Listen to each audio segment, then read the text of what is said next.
not raise a formal objection because I did not want to be accused of suppressing evidence. One of the things I remember you mentioned, Senator, was the fact that you quite didn't believe the fact that he could easily just enter the La Vista subdivision. Because you said security is very, very strict in the subdivision. That's right, yes. La Vista is a gated community, and the Homeowners Association imposed fees on the residents just to pay for the security guard. So the level of service that is expected by the residents is extremely high. No one is allowed into La Vista unless at the very moment that the visitor comes knocking at the entrance point, the guard first calls the homeowner that the visitor says he wants to call on, and affirms from the homeowner that they may be allowed inside. And so that always necessitates a wait of a few minutes, 10, 15 minutes. Sometimes. And his story was, it was quite easy for him to just enter the subdivision. Does that necessarily mean that from there on you didn't believe his statement? Not necessarily. Almost always, as a trial judge, I found, like all other trial judges, that no witness ever really just tells the entire falsehood or the entire truth. They always mix it up. So, at least on that point, I found him not worthy of credibility. And, you know, there is a saying, falsus in unum, falsus in omnibus. If you find that the witness has given false testimony on one major point, then the judge would be justified in throwing away the entire testimony, because the judge cannot be expected to try and pour over the testimony with a magnifying glass trying to determine which is false and which is true. So if there's a salient point, you think that he has lied on, or that was, it seemed that he lied because of a particular salient point. You're saying that as a judge, as a former judge, your normal recourse would be to throw away the testimony. The entire testimony will have to be disregarded. That's the rule. Another point I wanted to raise with you, very important, Senator, is the fact that you were saying that Michelangelo Zusa's testimony came a year and a half after the La Vista payoff. Or at least a year and a half after the proclamation of the president. A year and a half after he first started to campaign for her in January 2004, since the elections were in May 2004. So he already knew, if he is saying the truth, that there were dirty tricks being perpetrated or there were crimes being committed to ensure the re-election of the president, but he never told the public about it, or anyone else for that matter, until after about a year and a half had passed. And there is a decided case by the Supreme Court where it said you can delay your testimony by a few days, a few weeks, even a few months. But in that particular case, the Supreme Court said a delay of 1 year, 4 months means that the witness is fabricating testimony and is no longer credible. Now, in his case, he waited all of 1 year and 6 months, one and a half years. The Francisco, was it a Francisco case, ma'am? The Supreme Court ruling you were quoting? I think People versus Bautista. Bautista. Yes. And then you mentioned, all right, that has lapsed. At least the Supreme Court was saying after a year and 4 months, it seems quite incredible that you come up with a story like that. But in layman's terms, you were saying, ma'am, that you're going to have some sort of circumstantial evidence to corroborate. You have to have circumstantial evidence, even if that time period had lapsed. It appears that Zusa's testimony is not direct testimony, but circumstantial or indirect testimony. He did not say, I saw President Arroyo hand the envelopes to the regional directors. He said merely, I went to Mrs. Arroyo's house, she sat down for dinner with us, she left, and after she left, her friend Lilia Pineda distributed money to all the election officials there. So, in effect, he is asking his listener to draw the conclusion that because the payoff was allegedly held in President Arroyo's house, then it must have taken place either with the knowledge and consent of the president. That is called circumstantial because it does not directly establish, but tends to establish another fact. Now, the rule on circumstantial evidence is that it can be sufficient for conviction, but there should be at least 2 items of circumstantial evidence. In this case, he has only 1, so he has to add, or the opposition has to add 1 more circumstantial evidence. And the circumstantial evidence is the fact that he was there, and Baby Pineda had handed out envelopes when the president had joined them for dinner earlier. That's one circumstantial evidence you're saying? That's right. And there yes. should be at least two? There should be at least two. Circumstantial is when, for example, there's a fresh corpse here, and you're standing beside him, but you're not holding the gun. There are no nitrate marks on your fingers. That's circumstantial. That's why you cannot convict, because the standard is proof beyond reasonable doubt. So in the case of Suze's testimony, there is reasonable doubt by his account. Maybe Mrs. Pineda, assuming that Suze is correct, did it on her own without the knowledge and much less the consent of President Arroyo. But in any event, it comes from the mouth of Suze that this payoff allegedly took place after President Arroyo had left her house. So it's still relatively weak, that's what you're saying? That is correct. Okay. Yes. The testimony, though, from the very beginning was questioned because of the fact of him being there. But they were linking it, Senator, to the fact that there were wetting money was used to bribe the COMELEC officials. The mere fact that there is a tenuous connection, a very thin connection between alleged illegal wetting money and Mrs. Arroyo seems too forced. It's like a deus ex machina in the movies. It's like a god from a machine. You're trying too hard to put two entirely disparate, separate instances together. We have to take the totality of circumstances that are involved in this case, both the testimonies before and those that were contemporaneous with that of Suze. What about corroborating evidence, additional testimony that might prove Michelangelo Zuse's testimony? Well, we'll have to wait for that. That's speculative, but if that is forthcoming, it might redeem his testimony after all. Right now, it's virtually worthless, because it is just his word. There's no other means of proving that he is correct. Plus, the reason why the Supreme Court and the Court of Appeals almost never overturn the ruling of a trial court on a finding of fact is that the trial court had the benefit of watching the demeanor of the witness as he testified. That's why they never change a finding at trial level. I think that in this case, since Suze appeared on TV, each one of us who were watching him can draw our own conclusions whether the man is trustworthy or not. What was your conclusion? He's not. He's not trustworthy because at all. of his What was wrong with his demeanor? As a judge, what did you see that seemed to be wrong? Well, he seemed to take everything in jocular spirit. Yeah.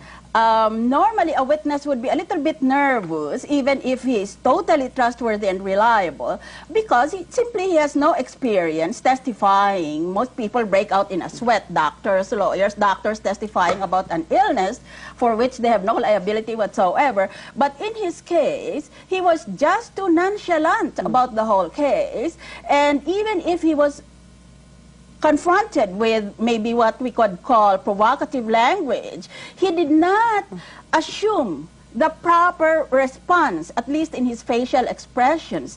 It's as if he was just ready to let everything roll down his back. What about the other school of thought, Madam Senator, that you may act, your demeanor may be a certain way because you're telling the truth, because you're so sure of yourself, medyo parang cocky. You can be a bit cocky sometimes even because you are not lying. You don't break out into a sweat. No, that is not the accepted theory in trial practice. Normally, the witness is too eager. He is either very timid with the judge simply because of unfamiliarity, or he is too eager to please the judge and watches for cues. But he is certainly not arrogant or prideful when he testifies, generally. And then the witness, of course, as a basic rule, will look you in the eye. If the judge asks a question, which is sometimes allowed, he can interfere in the examination or cross-examination and himself ask a question, and the witness turns. You can tell just from the way that the witness glances or looks at the judge whether he's telling the truth or not. Was he looking at you straight in your eyes, straight to your eyes? No. He was, I think, scanning the whole table of the senators. In my case, for example, I am looking you straight in the eye, an occupation that I would like to do all afternoon because you are so easy on the eyes, and I admire your jet set tan, but we are not in a courtroom, so has no relevance to the But what do you issue. do as a senator, Madam Senator? I mean, you give us your experiences as a judge. That is yours. You're saying his demeanor seemed quite strange for someone who would have been telling the truth. Right. But as a senator, with regards to the testimony he's given to you, the La Vista payoff, maybe wasn't there, did you see an angle of spontaneity somehow in his answering the senator's queries? No, in fact, he admitted that at the moment or during that date, which is unspecified, apparently people already forgot what the exact date is, but in any event, he admitted, one, that on that date, when the election officials were allegedly taken as a group to La Vista, it happened that they had all been summoned to Manila to a certain hotel because they were going to hold an organizational meeting of an association of election officials. So there, we can already have ground for discounting his testimony that people were called from different parts of the Philippines just to come and receive money as a bribe. Secondly, it goes against human experience that if a candidate wants to bribe an election official, she will plan to do so in the company of all other officials who can all serve as witnesses. If that were, in the event, if that were the strategy of Mrs. Arroyo, then she would have sent trusted messengers to each of these supervisors in their provinces of jurisdiction, so that there would only be her messenger and the election official giving and accepting the bribe. There would be no witnesses. It just runs against human nature. So if you were to commit a crime, you'd do it with the least people around you? Of course, as much as possible. You know, the best test of credibility is not a formula or a rule. The Supreme Court has repeated over and over, the best test of credibility is common knowledge, observation, experience of mankind. Instinct, you use that a lot? Did you use that a lot? Nah, judges don't work on instinct. They work on jurisprudence. What did the Supreme Court say in a similar case? We don't question anymore the philosophy of the decided case. We go by precedent. That is why to a lawyer and to a trial judge, what the Supreme Court has done in a prior similar case is extremely, extremely important. The power of precedent is overwhelming in law. Right. That's why you use the case of That's Bautista. correct, yes. All right. We will discuss Richard Garcia's press conference yesterday with Senator Miriam Defensor Santiago after the break. Stay with us. We're still joined in the studio by Senator Miriam Defensor Santiago. Yesterday, Richard Garcia had a press conference, and basically, I was confused in the beginning, Senator. I'm not sure if you watched it in its entirety. No, I didn't. Okay. In the beginning, you didn't know where he was going to go with his statements. So he was with Ding Santos. He was a mayoralty candidate 4 times in Pasay City. Yes. And eventually, as the press conference went on, he said, I'm not recanting any of the statements made. I made during the Senate wetting probe. But what I'm saying is, I have no knowledge of the first family being involved in wetting operations. And he mentions the handiwork of some opposition salons behind his coming out during the Senate wetting probe. How do you see that? Is there going to be some sort... I mean, it's not a recantation. He's just saying that I didn't say really Lion King. I didn't mean... I have no personal knowledge that there was a Iggy Arroyo or a Mikey Arroyo that was involved in wetting payoffs. In effect, I think it would be fair to say that in its totality, his press conference on TV yesterday meant that he did not want to recant any of his testimony concerning wetting operations, how it is done, who are the people who facilitate it contrary to law, and what are the hierarchies, and so on. These structural or hierarchical stories that he told us, he does not want to change.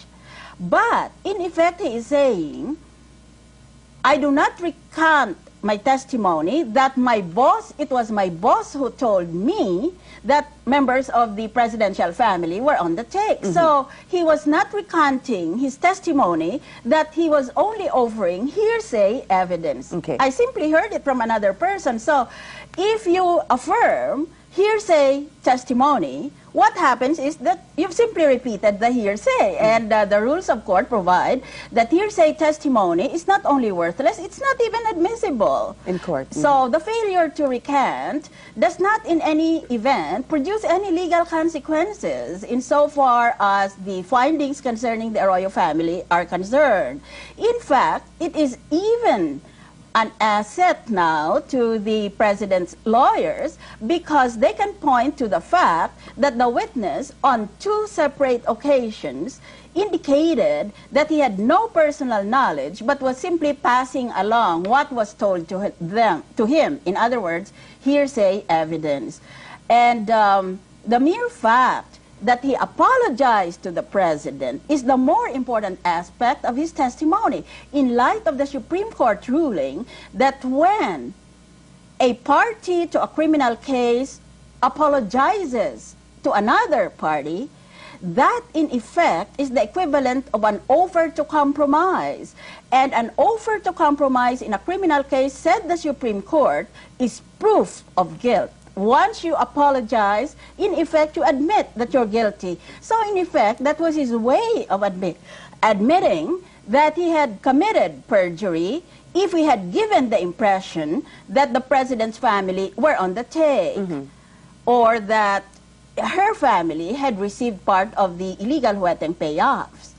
So, if we apply jurisprudence, then what he said yesterday was definitely an asset for the president's defense. How do you answer, though, some people questioning Richard Garcia saying, I apologize to the president, hindi ko alam na, short of saying na dadating dito ang ginawa ko, how can you not know something like that? How can you not know na hindi mo masasaktan ng presidente by implicating the first family to huweteng operations? Alam mo kasi, hindi naman siya yata college graduate, is not a professional. But it's common sense, isn't it, No, Senator? siguro sinabihan siya, gusto lang namin talaga mahinto ang huweteng. Because remember, the gravamen, the very object of the hearing is not to find criminal liability among public officials. That is only incidental. Right.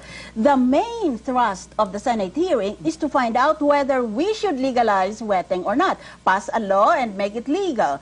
That is why it is called an inquiry in aid of legislation. Kaya siguro pinagsabihan siya, ikwento mo nga ang paraan ng huweteng para maintindihan ng mga senador kung dapat ba gawin na nating legal ito o manatili itong kriminal. Kaya akala niya yun lang, magiging guro siya on how huweteng is actually perpetrated. We were all fixed to our seats because we were fascinated by all of these tidbits from the underworld. But sigurong ibig niyang sabihin ay, hindi ko inasahan na dadalhin pala ang pagkatestigo ko na masangkot ang pamilya ng presidente. Hindi iyan ang layunin ko, pero yun ang nangyari, kaya talagang, how do you say, I am very sorry at the outcome. But it came straight from his mouth. He said Lion King, and then he said si Congressman Mikey Arroyo. Sa kanya nang galing yun, Senator. All right. My memory is not clear there, but if that is the case, I remember clearly that during the hearing, he never claimed that he gave payoff money to either the father or the son, the husband or the son of the president. He said, I was told that the money, part of the money I was giving would be given to them. So it was always hearsay, always on that basis. So it doesn't matter that you say, at dapat pupunta kay Mikey Arroyo. Because it's still hearsay. It's hearsay. There's no strong evidence, really. There's no eyewitness account to that. That's right. And perhaps that is the reason why Susie had to be produced. Because if the opposition had been consulting trial lawyers, they would have known that they still had nothing on the president, since hearsay is not even admissible. So now they had to connect a direct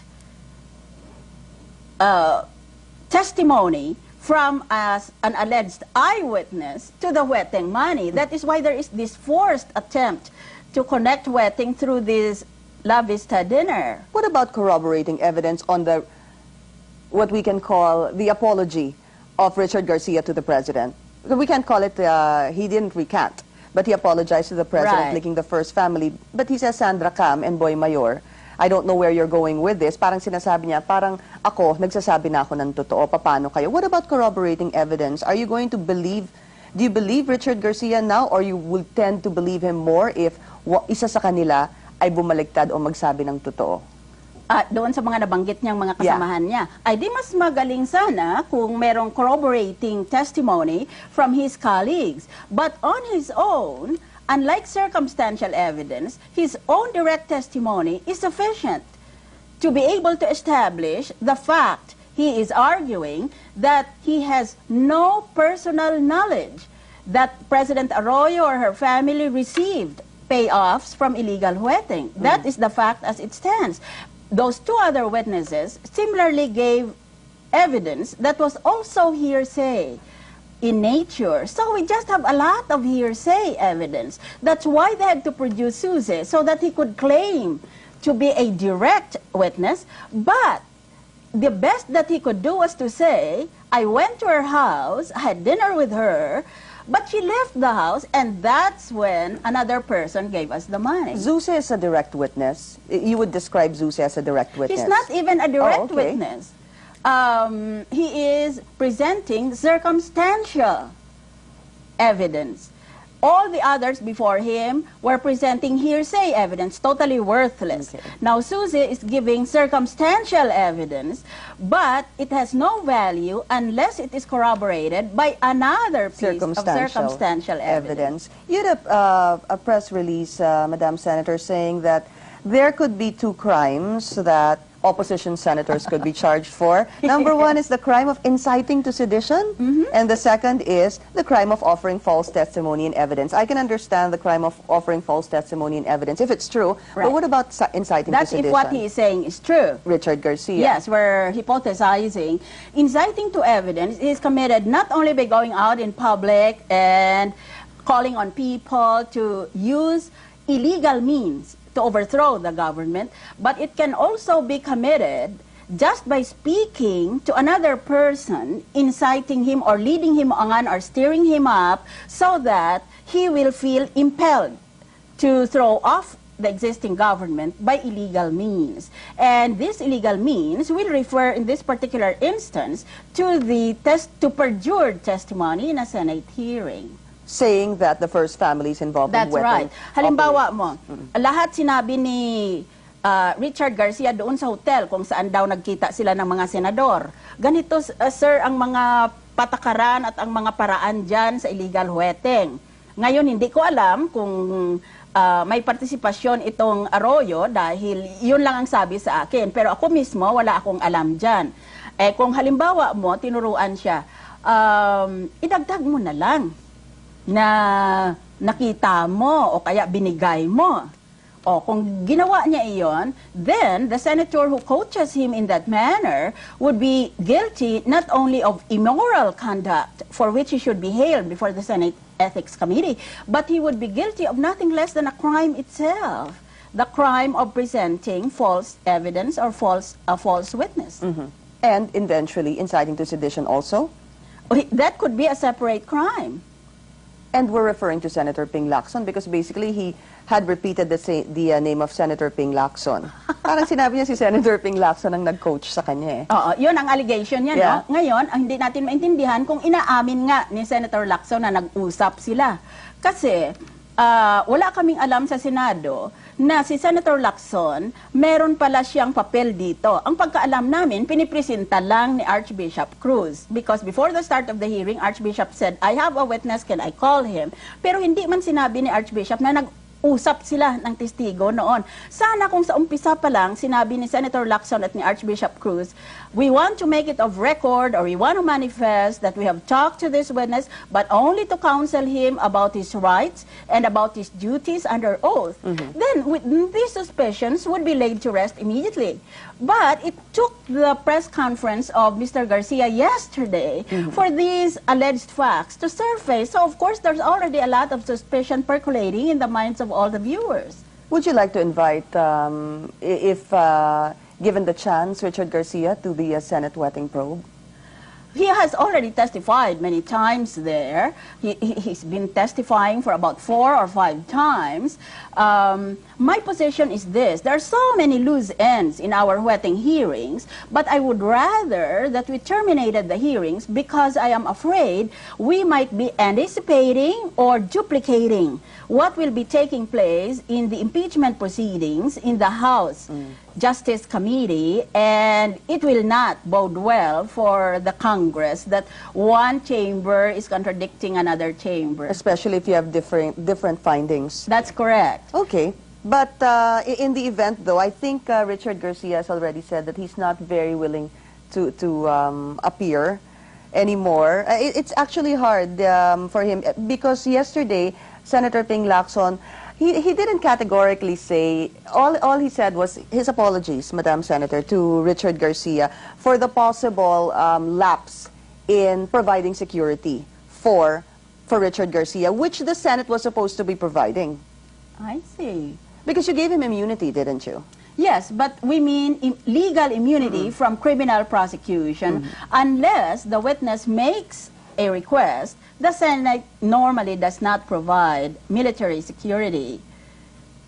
What would a senator do when another senator is being accused of eventually even being charged with falsehood or false testimony and evidence and inciting to sedition? I mean, that is your colleague in the upper house. Well, normally the complaint would be filed in the office of the ombudsman, and so he enjoys the presumption of innocence, so we'll just greet him and deal with him in the session hall on the presumption that he is innocent. The ombudsman will have to carry out the legal process indicated in the law books. Okay, what is in store for the Senate in the next couple of days? Well, the sad thing for the senators is that they cannot go abroad because they would be accused of abandonment of office or of frivolity. So at the very least, that might be good news for the public in general, because you know that the practice in the Senate is that almost every month we have a break of at least a week so that they can go abroad. So now they can't. Well, in the Senate, there is a very, almost palpable atmosphere of anticipation. We cannot concentrate on the quotidian, the day-to-day affairs of legislation, because we know that major legislation, not only the budget, but maybe impeachment itself, is in the offing. So we're on pins and needles. We're ready to jump out of our skins. You're waiting for developments then again. That's right. In the House of Representatives. I think the House Justice Committee will begin deliberations on the merits of the impeachment complaint come Wednesday. Yes. And then from then on, we move forward, or it stops. That is correct. Okay. You're correct. Senator Thank you. Miriam Defensor Santiago, ma'am, thanks for joining us this afternoon.